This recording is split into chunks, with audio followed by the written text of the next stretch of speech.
Hi guys, today I will explain how to crop videos in Adobe Premiere Pro. This process will be simple and easy. The first thing is open the application. Once it will be open, click on that project in which you want to crop videos. Just for showing you, I will open this one. The first thing is import your data in Adobe Premiere Pro, and once your data will be imported, let's crop the video. In Adobe, you cannot crop videos like CapCut. So how can we do it? Let me zoom in a bit so we can see everything clearly. Done. Now, take a look on the left top. Here you can see the option of effects. Click on it. And here you have to search for crop. And here you can see the preset of crop. Click on it and paste it on that part which you want to crop. And you can see it has been pasted on this part. Now tap on Effect Control.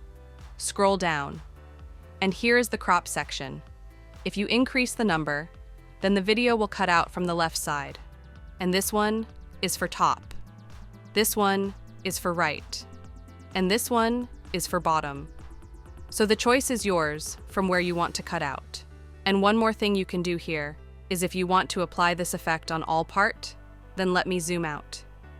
Select all part and go to Effects, and again, tap on it and paste. This effect will be applied on all part, and you don't have to apply it one by one. And it was the way by which you can crop videos in Adobe Premiere Pro